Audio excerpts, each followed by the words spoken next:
Buenas noches.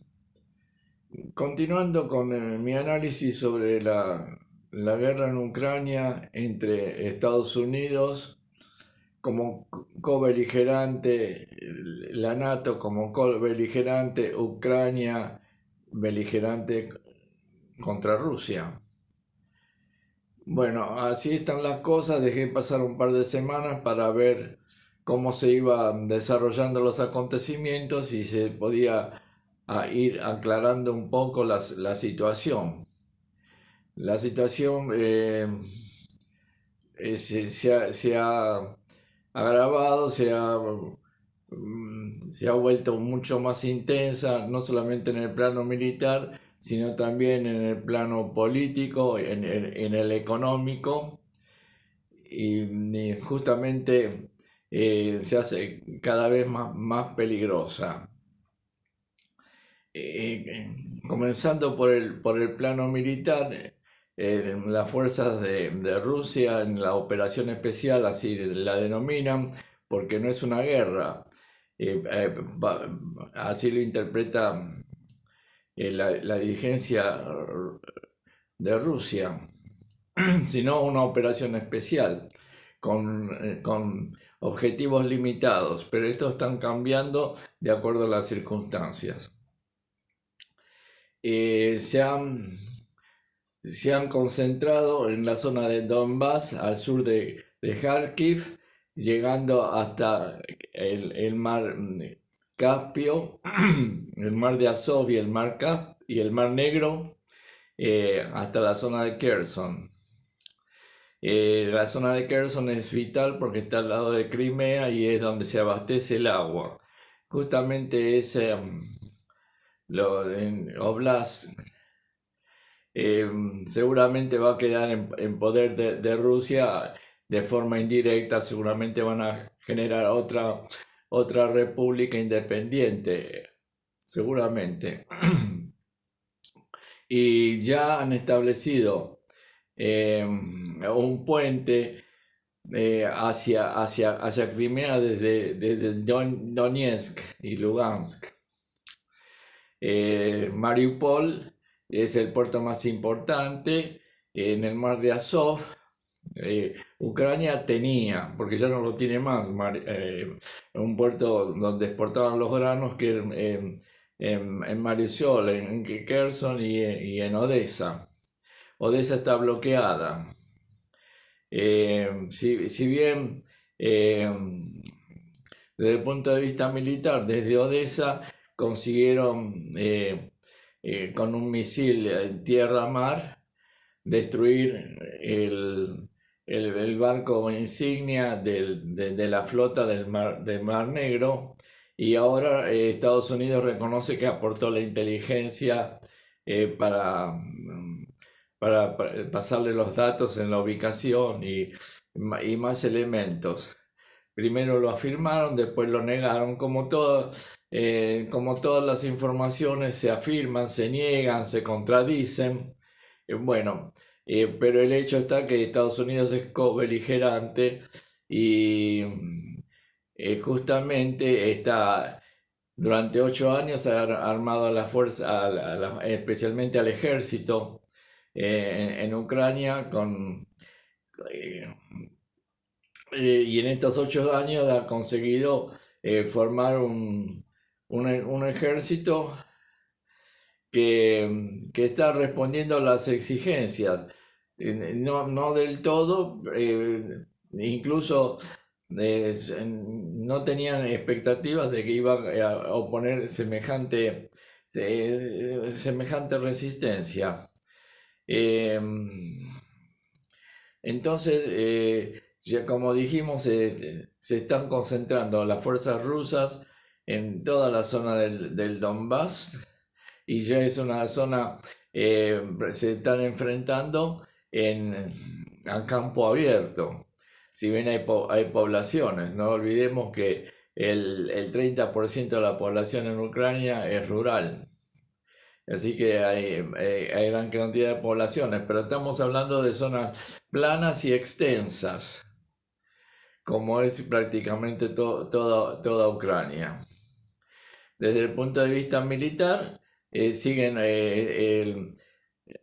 la fuerza de ejército eh, en la zona de operaciones está siendo más cauta, se están moviendo, digamos, con menos velocidad, pero con más fuerza. Y no olvidemos que en esa zona, lo que era la línea de contacto, era algo así como la línea Maginot, la habían fortificado, pero también la están pasando por los flancos y quebrando en algunos espacios para crear bolsones. eh, para rodear las fuerzas de Ucrania, ya lo he mencionado, y bueno, así se están dando las cosas. En ese plano es una guerra de desgaste, es en el siglo XXI, pero casi como en la Primera Guerra Mundial, en forma semejante, no es exactamente idéntica, pero se están enfrentando ahí en este tipo de líneas. Eh, Desde el punto de vista militar, el apoyo que tiene eh, Ucrania cada vez más importante desde el abastecimiento, de material bélico, especialmente artillería, que es muy necesaria en artillería y también antitanques. Pero ha recibido de todos los países, de gran cantidad de los países de la NATO, muchísimos elementos muy diversos que crean también problemas logísticos y problemas de entrenamiento. Pero el ejército ucraniano se está entrenando en Polonia. Polonia es un enemigo, es un adversario y enemigo de Rusia. Además, tiene intereses también en la zona lindera, en la zona lindera a sus fronteras, lo mismo que Hungría. También tienen, o sea, en Europa, en el curso de los dos últimos siglos o varios siglos, siempre tienen grandes disputas territoriales que de vez en cuando resurgen. Eh, en consecuencia, Rusia tiene bloqueado todos los puertos que tenía Ucrania para exportar, y no puede exportar, no puede exportar trigo y cereales. Rusia está sancionada, tampoco puede exportar y está creando en ese aspecto grandes problemas, especialmente en algunos países africanos. Eh, También no olvidemos que Rusia produce el material para los fertilizantes, que tampoco exportan, dice, ya entrando en el plano económico. Pero quisiera avanzar un poquito más en el tema militar. El 9 de mayo, el día de la victoria de la Unión Soviética sobre Alemania, la contundente victoria sobre Alemania. Se esperaban grandes anuncios del presidente Putin, pero no fue así. Fue una celebración de tipo tradicional. No se observó la presencia del jefe de Estado Mayor, Gerasimov, en las celebraciones. Y también se han observado algunos cambios en la conducción militar, que pueden ser de rutina o también pueden ser de disconformidad con la actuación, con la performance de generales rusos en la conducción de las operaciones en Ucrania. Eh, y así están las cosas desde el punto de vista militar. Seguramente se esperaba que, que pasen a una fase de confrontación más fuerte. Si Rusia sigue manteniendo esto como operaciones especiales, tiene comprometido alrededor de 200.000 hombres y la flota del Mar Negro, eh, pero no se ha movilizado como se movilizó Ucrania.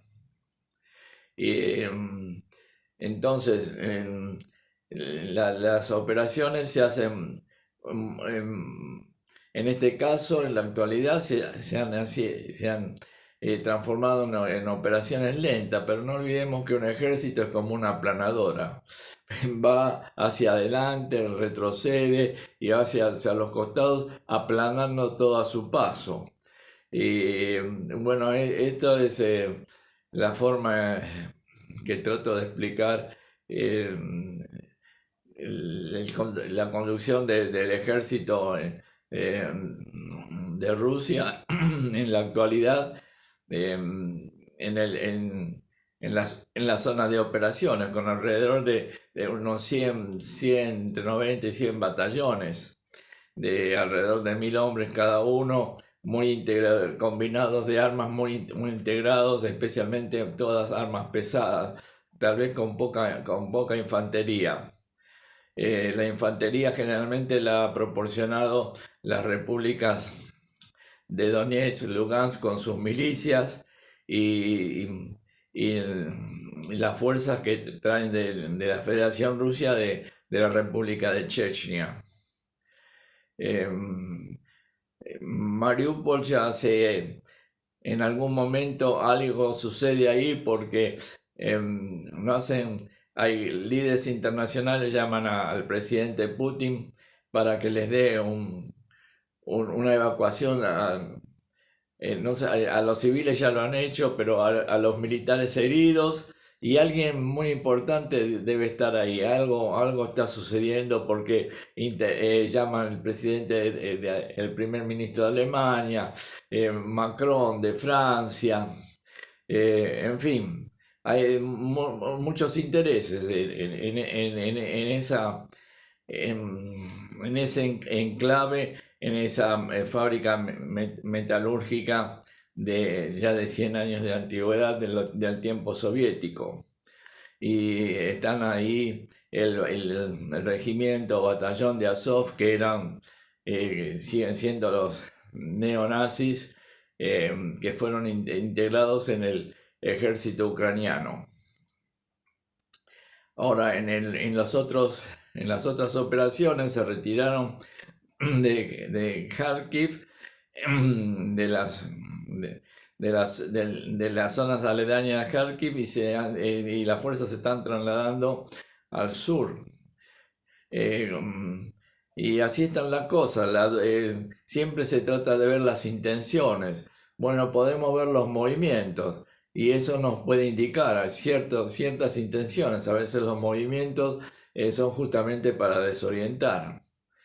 Pero si pensamos que puede haber alguna intención de tomar Odessa y llegar hasta Transnistria, que es también una república independiente de Moldavia, eh, bueno, eso sería directamente transformar a Ucrania en un país mediterráneo sin salida al mar. Y desde el punto de vista económico, Ucrania ha sufrido una contracción del 40% de su producto, prácticamente está mantenida por Estados Unidos y por la Unión Europea. El presidente de Ucrania le ha solicitado 7.000 millones de euros mensuales a la Unión Europea y Estados Unidos ha aprobado 40.000 millones un poco más, casi 50.000 millones, pero 40.000 serían destinados a armas y a sostener el Estado ucraniano. Es notable cómo abiertamente líderes políticos norteamericanos, incluso el ministro de Defensa, Austin, dijo que el objetivo de ellos era debilitar Rusia. Es obvio que lo quieren decir, pero nunca lo habían dicho tan abiertamente. Hasta, y hasta Pelosi, esa señora, fue a Ucrania. También todos quieren ir a ver es como una moda ir a ver a Zelensky, el, el presidente de Ucrania. Y así van otros líderes europeos, pero esto ya es casi anecdótico. Lo que sí se puede observar es que, bueno, las cartas están ya sobre la mesa, eh, y Europa, las naciones de Europa, o sea, lideran las élites europeas. Las masas de la población son los convidados de piedra como en todas partes. Eh, no dirigen nada más que votan. Eh, Eso es otro tema. Pero sí, la idea es, Estados Unidos quiere debilitar a Rusia, eso lo he dicho tantas veces, y la Unión Europea están buscando abastecerse de las materias primas de Rusia a costo cero, o sea, colonizarla. Algo así sería como, digamos, como las colonias indirectas que es Centroamérica y Sudamérica de Estados Unidos, como ellos dicen, el, el backyard, el patio trasero, que es una dominación indirecta. Eso es lo que está buscando los países europeos, que no tienen ningún tipo que no tienen esa riqueza de los commodities y todas las riquezas minerales. Imaginemos, ¿no?, en 17 millones de kilómetros cuadrados. Quisieran llegar a controlar como ese aspecto económico. Bueno, esta es la situación. Desde el punto de vista geopolítico, Finlandia y Suecia quieren integrarse en la NATO, y el presidente de Finlandia habló con Putin, comunicándole la buena nueva. Bueno, es un error muy grande de Finlandia, porque Finlandia puede ser objeto de un ataque atómico en el caso de una guerra nuclear, que es la única forma de guerra que podría tener Rusia contra la NATO. Imposible combatir con 35 países eh, en conjunto. La única forma de guerra respuesta que tiene Rusia es nuclear. Con respecto al uso de armas nucleares tácticas, siempre hablan de las armas nucleares que dispone de Rusia y si lo va a usar o no lo va a usar. Eh, la, la doctrina de Rusia es en caso de necesidad existencial, eh, donde está afectada la existencia del Estado, usar escalar y desescalar con armas tácticas, y si eso no da resultado, allá con armas estratégicas, y allá a un intercambio total. Pero estamos en una situación probablemente muchísimo más peligrosa que en el tiempo soviético, y especialmente en la confrontación en el año 62, eh, con el conflicto con los cohetes en Cuba. En la actualidad, el ataque a Rusia es muchísimo más fuerte que el que se hizo con la Unión Soviética, porque se la está atacando en forma indirecta y es una guerra económica total. Es aislarla y hacerla un estado paria. Si conseguirían eso, muy difícil. Rusia no es Cuba, no es Venezuela, no es Irán. y ninguno de los países que fueron atacados por Estados Unidos en ese aspecto son una potencia nuclear. Rusia es una potencia nuclear que puede dejarlos todo como una pila de cenizas radioactivas. Por supuesto, Rusia desaparecería.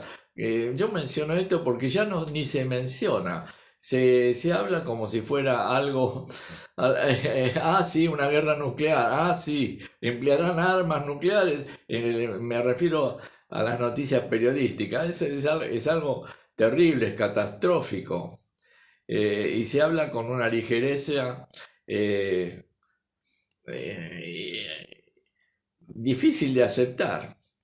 Bueno, y así están las cosas, pero en Rusia está gradualmente siendo aislada. En el plano económico eh,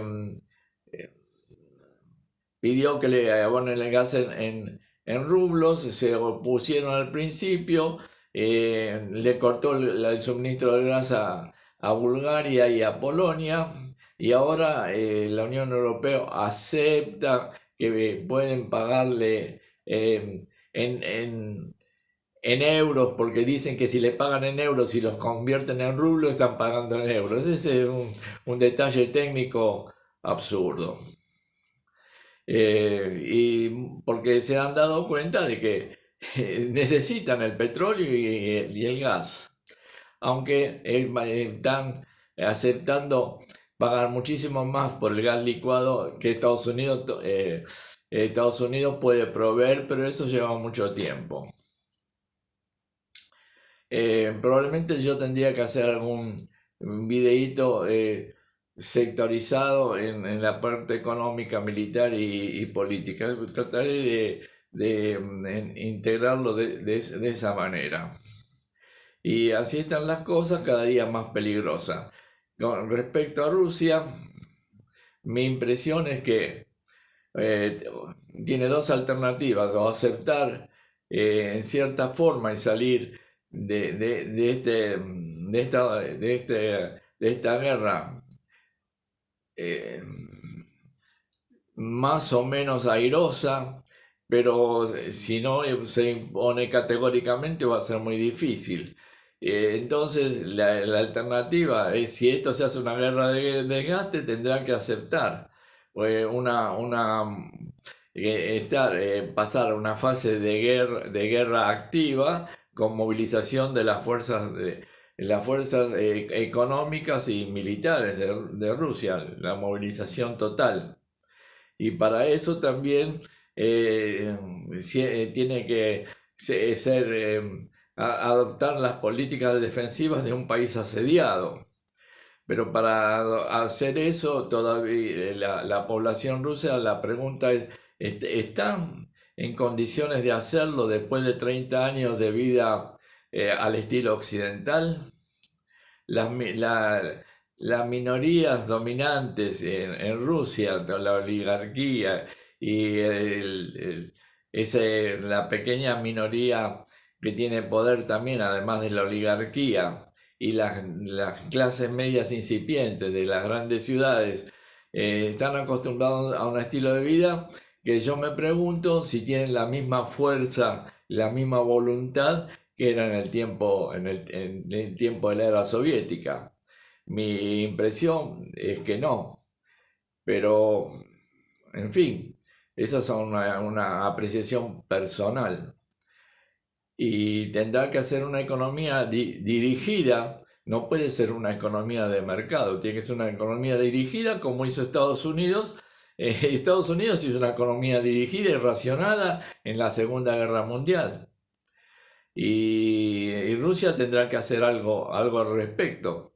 No puede seguir con una economía de mercado al estilo occidental, que la debilitó. Ya vemos que la debilitó porque se trató de insertarse en estos 30 años y fue rechazada. Fue rechazada rotundamente. Y este es el dilema que tiene Rusia y que tiene el presidente ruso. Y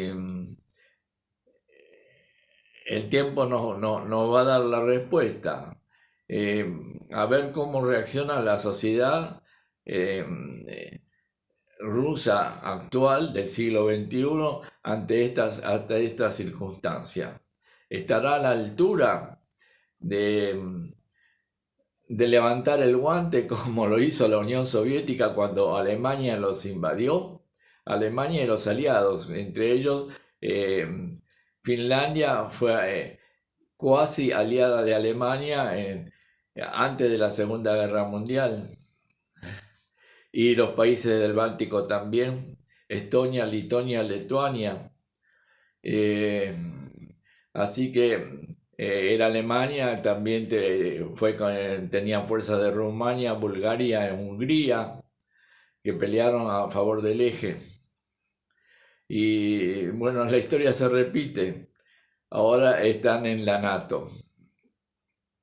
Y estas las circunstancias eh, bélicas peligrosas, porque eh, se pueden salir de control, se puede salir de control esto y derivar en un enfrentamiento directo contra la NATO y Estados Unidos, que está dentro de la NATO, pero Estados Unidos es quien maneja la NATO. Y así están las cosas, y veremos qué sucede en las próximas semanas. Buenas noches y muchas gracias.